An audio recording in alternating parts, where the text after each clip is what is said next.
warahmatullahi wabarakatuh. Bismillahirrahmanirrahim. Alhamdulillahirabbil alamin. Wabihi nasta'in ala umuri dunya waddin. Assalatu wassalamu ala asrofil anbiya'i wal mursalin sayyidina wa maulana Muhammadin wa ala alihi wa sahbihi ajmain, amma ba'du. Hai teman-teman semuanya, selamat siang. Terima kasih untuk yang selalu stay tune, mendengarkan, menonton dari video yang saya bagikan. Kita belajar bareng-bareng, insya Allah manfaat. Apabila ada sesuatu hal yang masih kurang benar dari apa yang saya sampaikan, maka teman-teman boleh menyampaikan pendapatnya di kolom komentar agar apa yang saya bagikan ini menjadi lebih sempurna, lebih baik, dan tentunya lebih bermanfaat, bukan hanya untuk saya pribadi atau teman-teman pribadi saja, tapi juga untuk banyak orang yang nantinya akan menonton video ini. Karena kita konsepnya belajar bareng ya, jadi saya di sini ini bukan karena saya itu lebih tahu, itu tidak, tapi saya hanya ngelantari, membuka diskusi aja antara saya dan juga panjenengan semuanya.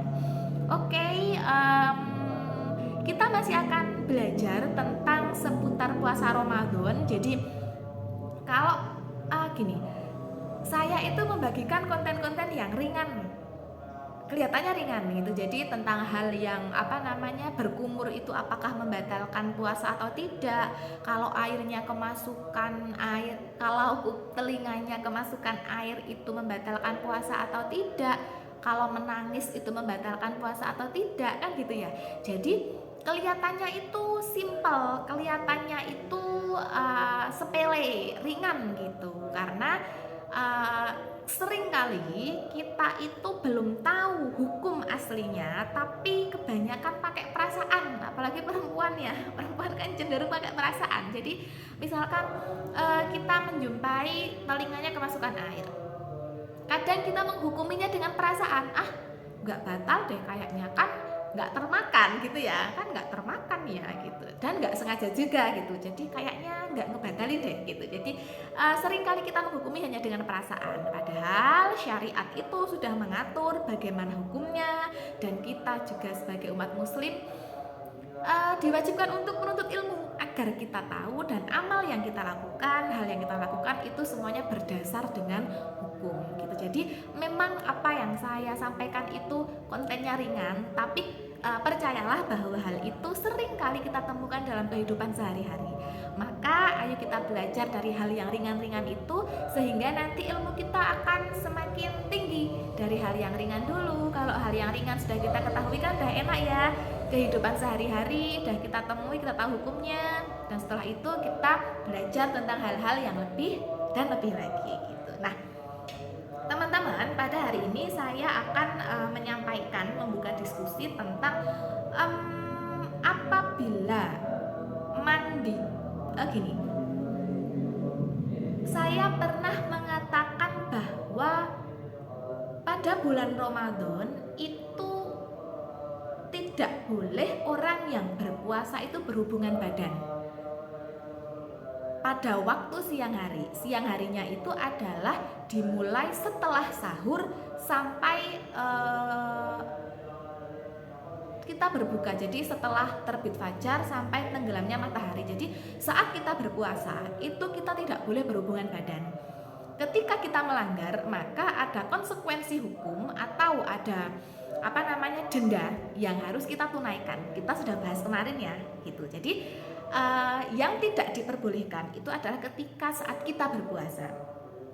Namun berhubungan suami istri itu juga diperbolehkan saat Ramadan, ketika dilakukan setelah kita berbuka sampai sebelum kita sahur. Jadi dalam keadaan malam hari, bukan di siang hari. Jadi saat kita udah membatalkan puasa, udah berbuka puasa, kita boleh untuk berhubungan suami istri sampai sebelum kita sahur di esok harinya, kan gitu. Nah pertanyaannya, apabila ada suatu kasus begini, seseorang berhubungan badan pada malam hari, lalu ia tertidur sehingga dalam keadaan tidur tersebut dia belum suci, masih dalam keadaan junub.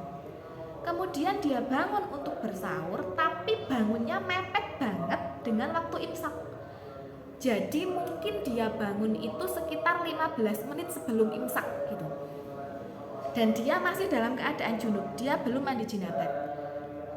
Pilihannya, kalau dia mandi jinabat dulu, maka kemungkinan dia tidak bisa melaksanakan sahur, karena ketika selesai mandi sudah imsak, kan gitu. Kalau dia sahur dulu, maka kemungkinan dia bisa mandi jinabat itu setelah imsak, dan dia sahurnya dalam keadaan junub. Maka bagaimanakah hukumnya apabila seseorang yang mandi jinabat itu setelah imsak? Apakah puasanya menjadi tidak sah dan dia harus mengqadha di hari yang lain, kan gitu. Nah, kita bahas bareng-bareng gitu. Nah, saya akan menyampaikan bahwa ada suatu hadis yang menceritakan tentang kasus seperti ini gitu. Jadi Rasulullah Shallallahu Alaihi Wasallam itu pernah melakukan mandi junub di waktu fajar, dan beliau tetap menjalankan puasa dan tidak mengqadhanya di hari yang lain. Nah, dalam hadis Muslim yang diriwayatkan oleh Ummu Salamah radhiyallahu anha, bahwa dari hadis Muslim yang diriwayatkan oleh Ummu Salamah radhiyallahu anhuma, bahwa Rasulullah Shallallahu Alaihi Wasallam pernah mandi junub saat memasuki waktu subuh, dan beliau tidak mengqadha dan maksudnya tidak menggantinya di hari yang lain. Jadi beliau tetap berpuasa. Nah, dengan demikian, dengan dasar dari hadis yang tadi saya sebutkan, mayoritas ulama fikih itu menyimpulkan bahwa mandi junub setelah imsak atau memasuki waktu subuh itu tidak mempengaruhi sah atau tidaknya puasa. Jadi pasalnya, kewajiban mandi junub itu adalah terkait dengan pensucian diri sebelum sholat. Sedangkan untuk puasa Ramadan itu dalilnya lebih menekankan kepada larangan berhubungan badan di siang hari atau pada saat berpuasa. Dan yang perlu diingat, jangan melupakan niat puasanya, usahakan pada malam hari, karena niat puasa adalah salah satu syarat sahnya puasa. Jadi yang ditekankan ketidakbolehan pada puasa Ramadan itu adalah berhubungan badannya, itu bukan pada mandi junubnya. Jadi kalau mandi junub itu penekanannya adalah syarat untuk sahnya sholat gitu. Jadi kalau mandi junub setelah imsak sebelum waktu subuh, jadi ketika kita akan subuh kita harus mandi dulu, karena kalau kita dalam keadaan junub kita sholat subuh, sholatnya nggak sah, kan gitu. Itu bedanya di situ. Lalu sahnya puasa ketika seseorang mandi junub setelah imsak itu juga dipertegas lagi, dikuatkan lagi di salah satu hadis yang diriwayatkan oleh Imam Malik dan Al-Muwatta ya, dari Aisyah radhiyallahu anha, bahwa seorang laki-laki berhenti di pintu lalu berkata kepada Rasulullah Shallallahu Alaihi Wasallam, sedangkan aku ikut mendengar. Nah, begini, wahai Rasulullah, aku masih junub ketika masuk waktu subuh, padahal aku ingin berpuasa. Lantas Nabi bersabda gitu, aku juga pernah pada subuh tengah junub dan aku juga ingin berpuasa, maka aku pun mandi dan berpuasa. Laki-laki itu berkata lagi, wahai Rasulullah, Anda tidak sama seperti kami. Allah telah mengampuni dosa-dosa Anda yang telah lampau maupun yang akan datang.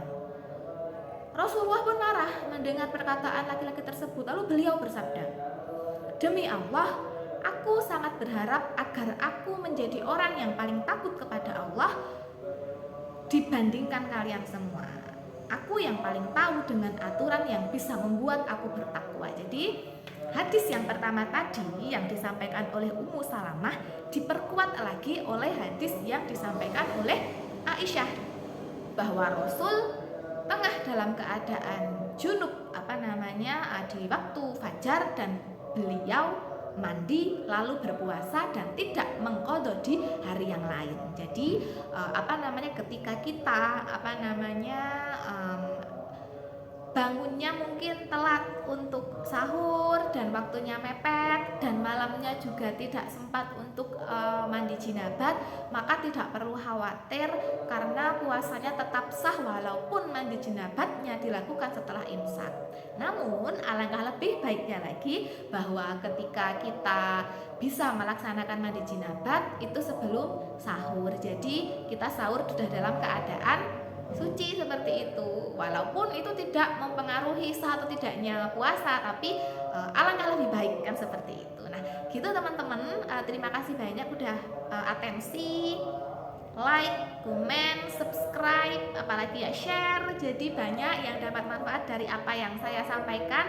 Seperti biasa silahkan, saya welcome mau menambahkan apapun untuk sempurnanya materi kita kali ini. Terima kasih. Saya akhiri. Assalamualaikum warahmatullahi wabarakatuh.